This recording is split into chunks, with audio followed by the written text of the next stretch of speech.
So I got rejected again because they told me I was ineligible. I remember being so confused. I was like,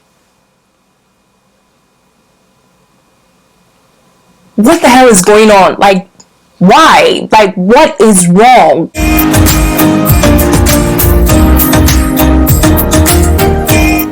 Hi everyone, welcome to Ada Canada. My name is Nikki. Thank you so much for joining me today. So for today's video, I wanted to share with you my entire journey from international student status to permanent residency. So I will be telling you everything, all the stats, the figures, the numbers, just everything.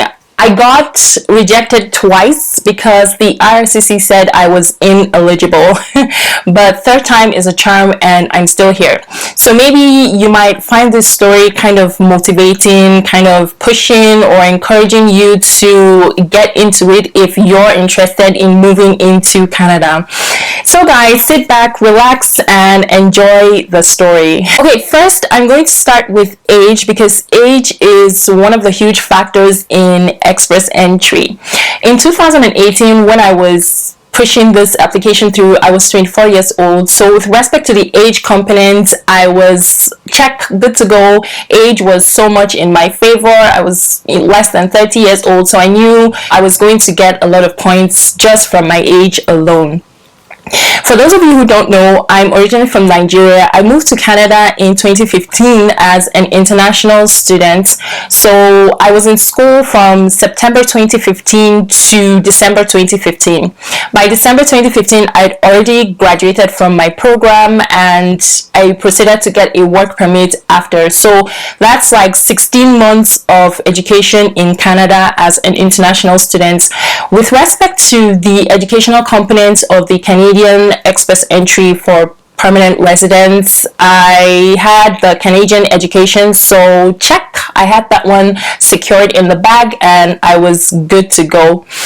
Now in 2017, when I started working, actually in August 2017, I got two jobs. The first job was a full-time job at an environmental services company, and I was initially hired as a contract staff with the opportunity to extend or to become a permanent full-time regular staff.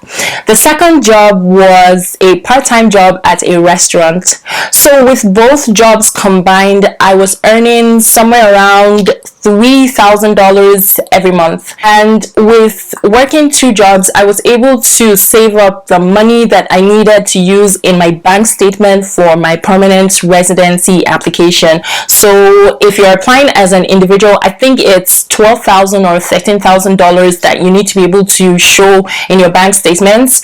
But with working two jobs for me, I saved up to $15,000. So I had $15,000 sitting in my savings accounts that I used to apply for my permanent residency, and that was from working two jobs. So in March 2018, I had already moved from being a contract staff at my full-time job into a regular permanent full-time staff, and I thought I had everything on ground. I was good with age, I was good with education, I was living in Canada in terms of location, I already had a job, I already had a work permit, so I thought, yes, I'm good to go, right? So I can go ahead and start preparing my application. The first hurdle that I had to cross was English proficiency. So when I came into Canada in 2015, I didn't take any English proficiency test. I didn't take any TOEFL or IELTS test because the school that I was applying to, actually the program that I was applying to, they didn't need any test of English language proficiency from applicants coming from Nigeria.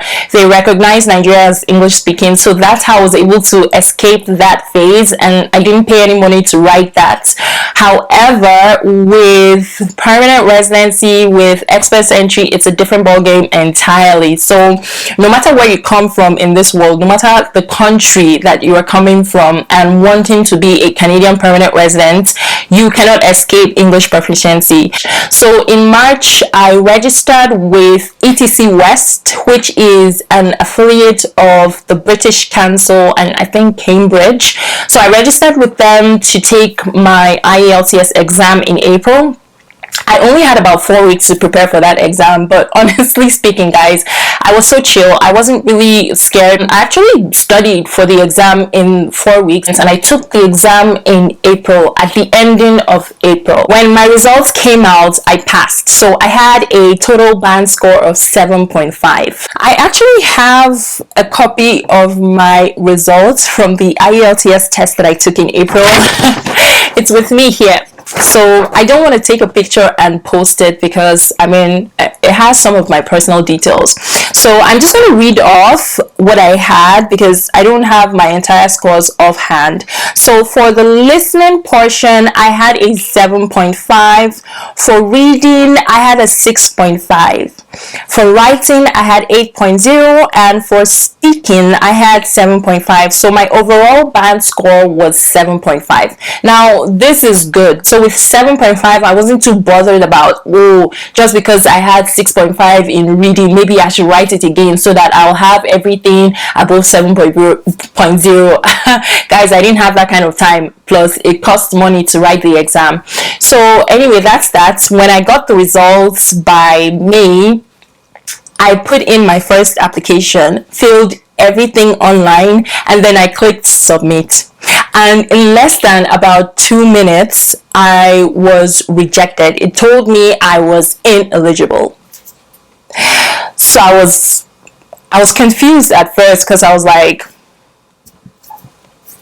is there like a glitch in the system? Like, what's going on? Did I make a mistake, or maybe was there like some kind of glitch or hack in the system or something like that? And I was like, okay, I'm going to try again and then see what happens. So I had to wait for a full month. And then the next month, in June 2018, I applied for the second time. I double checked everything, made sure all my spellings were correct. I just made sure everything was correct to the T, crossed all my T's, dotted all my I's, and double checked, even triple checked everything. And then I clicked on submit when I was done. And in less than a minute, the system told me I was ineligible. So I got rejected again because they told me I was ineligible. I remember being so confused. I was like, what the hell is going on? Like, why? Like, what is wrong? Am I missing something? Why would I be ineligible?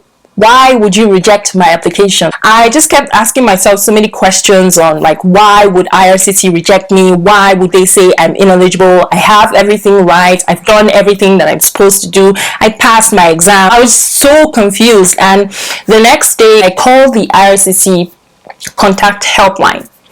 After waiting for like ages, I finally got matched or put on the phone with one of the agents, and I explained everything. The woman on the phone, the agent, she was very quiet. So when I was done, the first question she asked me was, I'll never forget, the first question she asked me was, how long have you been working at your current job? And I was taken aback because I didn't see that kind of question coming. I was kind of expecting her to, like, get on the system, start punching keys on the keyboard, start, help me, even if you have to go put me on hold to talk to somebody else, like try to figure it out, punch something, make the system work and change it from being ineligible to eligible or approving it. I was like, well, I didn't see that kind of question coming. So I told her that I had been working for the past 9 months since I started the job. And she was like, there you go, that solves your problem. I was like, how? I don't understand. I have work experience. And she was like, well, you must demonstrate 1 year work experience with your current employer. That was exactly what she told me. So she was like, I haven't been with my current employer for up to a year. That is why I kept getting rejected and ineligible. So she said that even if I had everything correct, even if I had all my documents and everything I needed to apply. As long as I didn't meet the work experience requirements of 1 year, the system would keep rejecting me. I was like, but I've worked other jobs before I started working those two jobs in 2017 August. Like, I was already working. So if you total, I actually started working in Canada in 2016. So if you add up all the jobs that I did before the ones that I got in 2017, it should be up to a year, more than a year. She was like, nope, those are previous jobs. This is your current job. Your current job, you must spend 1 year working with them before you can apply. So my advice would be for you to wait for an extra 3 months until you clock 1 year, and then you can apply again. I was like, okay, thank you. And you will be surprised, time actually flew by really fast. So that same June, I decided to get my police reports ready, especially my police report from Nigeria. Getting a police report from Canada is easy peasy, but I had to get one from Nigeria. So at the time, my cousin, who also lives here in Canada, she was in Nigeria at the time. So I just called her and I was like, please, can you help me go to State CID in Ikoyi, Lagos, and help me do this police report and just have like DHL deliver it straight to me. And she was able to help me. That happened, I think that took like 2 weeks. July 31st, I kept vigil, guys. I'm like, see, third time is a charm. I cannot miss this. I was tagging 2018 as the year for permanent residency. So August 1st, I need to have everything ready. I need to be clicking send without wasting any time. So I kept vigil on the night of July 31st up until midnight. So by midnight, August 1st, I wasn't sleeping. Opened my computer, filled everything again, double checked everything. I proofread every single information I put. So when I was done, I clicked submit, and then it told me I was eligible and it put me in the system. So that was how I finally got accepted into the pool. I was able to see all my point scores and rank. So I had a point score of 479. I'm actually going to show you a breakdown of my scores based on the different component factors and the category that I fell into. But I had a total point score of 479. This is what an invitation to apply looks like, ITA. This is what I got when I finally got approved, when I got picked from the draw after they accepted my application on August 1st. So I can't really scroll up to the top because it has personal information that I don't want to be seen by the public eye. But yeah, this is basically what an ITA looks like. It's going to tell you the category that you fall under based on your Express Entry profile and based on of all the details that you provided. I didn't qualify for a federal skilled workers program because I didn't have any work experience from back home. I also didn't qualify for the trades because I'm not in a trades profession or in a vocational profession. The only category that I qualified for was the Canadian experience class, in which you only need 12 months mandatory work experience to qualify to be in this class, and you also have to be living in Canada before you can qualify for the Canadian experience class. So that's what I was eligible for. And this is a breakdown of my point scores with the various factors. With respect to age, I had 110 points, and because I was less than 30 years old, that's why. So it's a standard. As long as you're less than 30 years old, you get 110 points. If you're above 30, it depends. So if you're between 31 and 40, the points are less but still relatively high. And if you're between 41 and I think 49 or 50, the points are even less. Anything above 50, and I'm not sure if you get any points for age. But for level of education, I had 135 points, and this is just because I came in with a bachelor's and I did a master's program as well. So that is 135. Again, this number, it varies from individual to individual. Someone with a bachelor's degree will not have the same points as someone who has a master's degree or another person who has a PhD. So it all depends on how many degrees and qualifications that you have.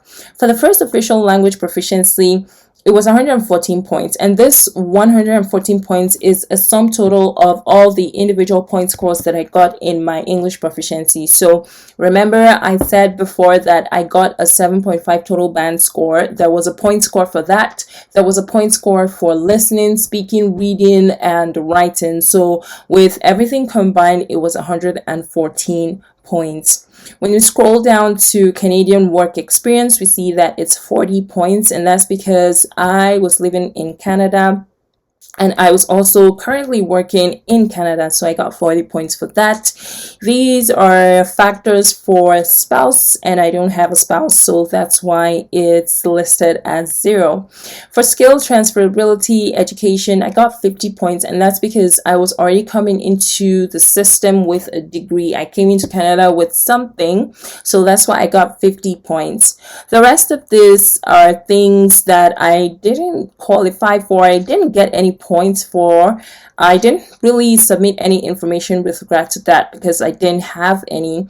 But then when we see in the additional Canadian CRS additional Canadian education, we see it's 30 points just based off of having to go to school in Canada before applying. I got 30 points for that. And then when we come to the overall point score, it's 479. And I was kind of chill. I knew that I was going to get in because at the time of this in 2018, the cutoff scores were between 450 to 460. So with 479, I knew that on the next draw, which was a week after August 1st that I applied, I was going to get in, and that's exactly what happened. So with that ITA, I accepted the ITA. One other thing that I did was my medical exam. So I didn't wait to be notified to do my medical exam. I actually went straight up and started doing my medical exam. When I got the ITA, I booked an appointment for my medical exam at the approved hospital because I wanted to speed things up. That was the reason why I did my exam beforehand, and it was allowed at that time. So I didn't want to wait for IRCC to tell me to go do my medical exam before I would actually go and do my medical exam. So everything with the whole gathering of extra documents and letters and doing the exam, just with everything, it took me about between 2 weeks to 3 weeks. So by August 31st, I was done with uploading all the documents I needed. I sent in the uploaded documents. I paid, it was $1,045 for the application. So I paid the money August 31st and everything was done. September 1st, I got a notification saying they've received all my documents. Somewhere in the 3rd week of September, I think, yes, I got another notification telling me that I had passed my medical exam. They didn't need anything from me at that point in time. I had also passed my biometrics. Biometrics lasts for 10 years, and I did my biometrics in 2015. So by 2018, my biometrics were still very valid. I didn't hear from them again until November. By the 2nd week, or is it the 3rd week of November, I got a notification. Straight up, I went to go and check my accounts, and they were asking me for my passport. I was like, yes, I was so happy. I was legit screaming. As long as they asked me for my passport, I knew that everything was settled and done for, guys. I just knew I had already got it. So it was exactly 3 months when I finally got approved. I sent in my passport. Exactly 7 days later, they sent me there was this one-time entry visa in my passport that they stamped, and they sent me some other documents that had to do with directions for how to do my landing. So the directions for landing were I would either have to leave the country, physically leave the country and come back, like fly out, go somewhere else and come back, or I would have to drive to the border between Canada, any of the land borders between Canada and America, just like drive, cross the border and then turn around. and come back and have my landing done, processed. Or if I couldn't do any of those two, I could book an appointment at Service Canada Center and then they would have it done. So I would have to just appear and have it done without leaving the country. But I had booked my flight because I was traveling to the States for Christmas. So I was like, you know, I'm already traveling, might as well just go, and then when I come back I would just do my landing, which is exactly what happened. So guys, that's it. I believe this is the entire story about my permanent residency that I've told you. The reason I wanted to share this story is just for those of you who are maybe confused or don't know what to do, don't know how to proceed. It doesn't matter where you are, whether you're in Canada and trying to get your PR or whether you're coming from outside. Like, don't sleep on the moving train. Just do it. As long as you have all your documents ready and everything that you need to do, just do it. Just get it done and get it over with. You know, it's one of the best things that has happened to me. Okay guys, so I hope you found this story enjoyable or interesting. I hope that this story would help motivate you and move you, kind of give you that extra push, that drive that you need in order to apply for your permanent residency application. Okay, so stay tuned for my next video. Please don't forget to like, share and subscribe to my channel, and I'll see you in my next one. Bye.